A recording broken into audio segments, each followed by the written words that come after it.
Assalamualaikum warahmatullahi wabarakatuh. Air tanah, pengertian, proses, dan jenis air tanah.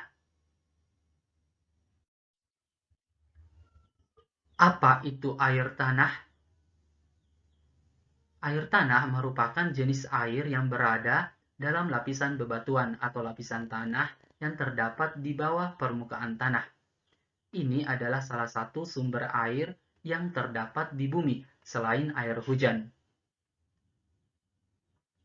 Menurut Sumarto, 1989 mengatakan bahwa air tanah adalah air yang menempati rongga-rongga dalam lapisan geologi.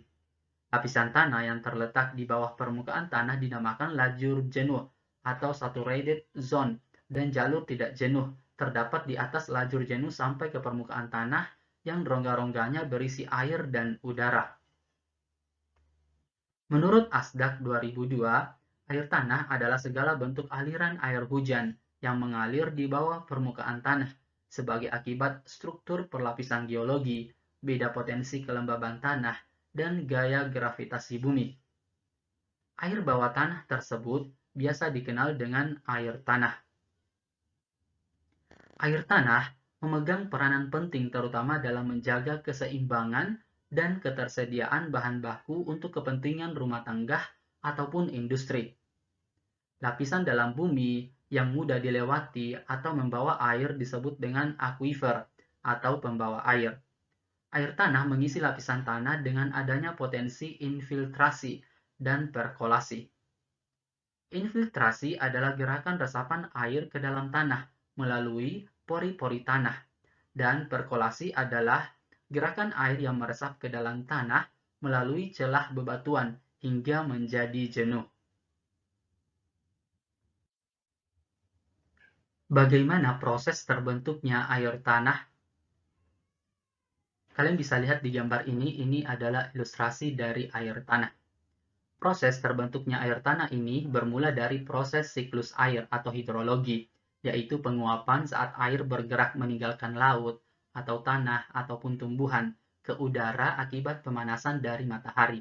Kemudian, air yang menguap menjadi awan. Setelah menjadi awan, turun lagi sebagai hujan ke permukaan tanah dan masuk ke dalam tanah dan menjadi air tanah.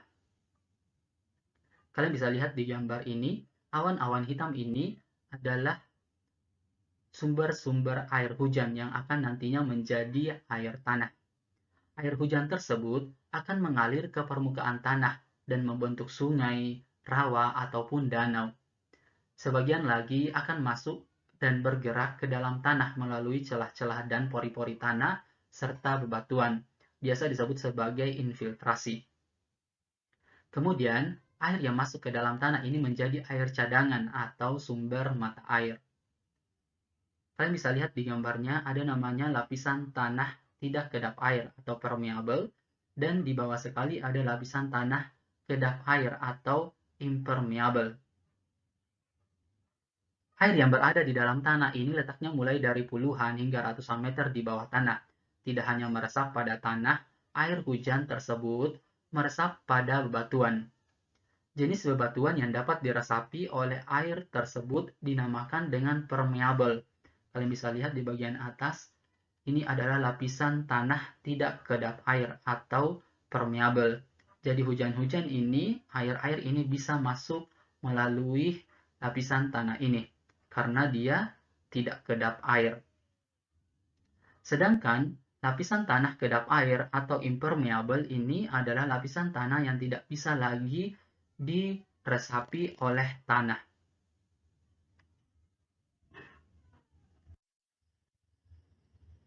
Jenis air tanah. Jenis air tanah berdasarkan letaknya. Jenis ini terbagi atas dua, yaitu air tanah dangkal dan air tanah dalam. Kalian bisa perhatikan di gambar ini, di mana posisi air tanah dangkal dan air tanah dalamnya. Air tanah dangkal yaitu jenis air dalam tanah yang terdapat di atas lapisan-lapisan kedap air. Umumnya, air jenis ini berada dekat dengan permukaan tanah. Contohnya adalah air sumur, rawa, danau, dan sebagainya. Yang kedua adalah air tanah dalam. Kalian bisa lihat di gambar ini posisi air tanah dalam. Air tanah dalam berada di antara dua lapisan tanah yang kedap air. Lapisan tanah yang dimaksud adalah lapisan tanah yang ini, yaitu lapisan tanah impermeable di atasnya, dan di sini juga ada lapisan tanah impermeable. Air tanah dalam ini contohnya adalah sumber air artesis atau sumber air tanah dalam. Air tanah ini biasanya lebih jernih dan lebih bersih karena sudah tersaring oleh lapisan tanah dan akar tumbuhan. Untuk bisa menikmati atau mendapatkan air tanah ini, manusia harus membuat sumur dengan cara menggali lubang pada tanah terlebih dahulu. Air tanah ini biasanya dimanfaatkan untuk rumah tangga ataupun industri. Jenis yang kedua adalah jenis air tanah berdasarkan asal-usulnya. Ini terbagi atas tiga, yaitu air meteorit, air fosil, dan air juvenil. Air meteorit yaitu air dalam tanah yang berasal dari air hujan lalu meresap di dalam permukaan tanah melalui rongga atau celah batuan dan tanah. Yang kedua, air fosil atau yang biasa disebut sebagai air connate, merupakan air dalam tanah yang terjebak di dalam pori-pori bebatuan sebelum bebatuan tersebut terbentuk. Jenis air ini berasal dari berbagai sumber, misalnya air laut ataupun air danau. Dan yang ketiga adalah air juvenil, yakni air dalam tanah yang berasal dari magma. Oke, cukup sekian pembahasannya. Terima kasih. Assalamualaikum warahmatullahi wabarakatuh.